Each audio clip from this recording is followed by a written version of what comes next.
Got what I consider to be pretty exciting news. This is version 1.4, hopefully the final version of the Nano spring tip fuse wire welder attachment. That's a mouthful. Made a number of improvements over the previous designs. Hopefully this one doesn't actually melt down like some of the other ones did. Improved cooling. I'm now printing these out of a much higher temperature plastic than I was. I'm using better connections, no longer soldering joints to improve resistance. I've tested this on 34 gauge tinned copper wire, 30 gauge tinned copper wire, 28 gauge, and 26 gauge, and I'm actually getting weak welds, but it is actually sticking with 24 gauge tinned copper wire now. That was something that I could not do before this version 1.4. And actually, this is 34 gauge copper wire, and I'm actually getting welds on this wire as well. Part of that is a limitation of the spot welder I'm using. It's not a K-weld, it's not, you know, one of those ones that you plug into a car battery. It's a handheld device, so there are some limitations to the amount of power that's available with this one. But wanted to show you guys some of the welds and let you know I'm cranking out pieces now, and hopefully I will have some prototypes sent out to a couple of people who've reached out to me and want to test these and see what breaks. We have 34 gauge tinned copper wire.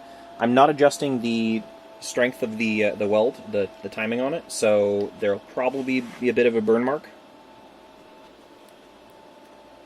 There we go.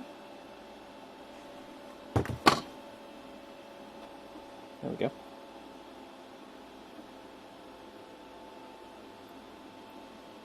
So 34 gauge. Next up, I've got 30 gauge tinned copper wire.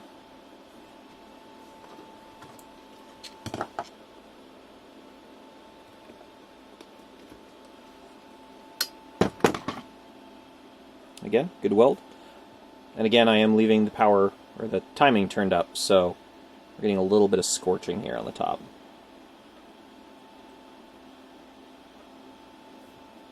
Next we have 28 gauge tinned copper wire. This is the point that I've noticed that you actually need to turn the power up significantly on the welder itself. There we go. We have 26 gauge tinned copper wire. This is roughly equivalent to a 20 amp fuse.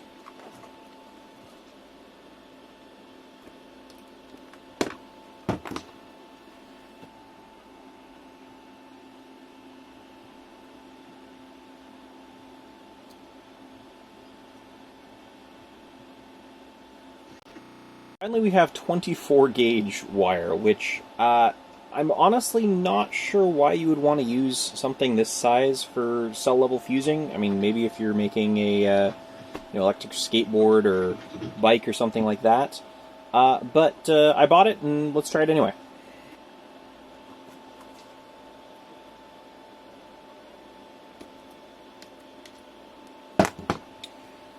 As you can see, it does weld, but it is also a pretty weak weld. The wire itself doesn't tear. It leaves a little bit of the plating behind. There's a little bit of copper color on the top of the cell here. But not quite to the point of being able to do 24 gauge with this yet. So the tip is actually getting a little warm. The battery as well. I'm just using a very small, underrated battery for the purpose. But, I mean, this thing is completely cordless. So I'm going to do one more. This is 34 gauge not tinned copper wire. Just bare copper wire from speaker cable. Before 1.4, I was not able to spot weld this. It just wasn't high enough resistance. So copper is pretty difficult to weld by itself. Alright, so here is actual 34 gauge copper wire, not tinned. This is bare copper wire, welded directly to a cell with the spring tip attachment for the Nano.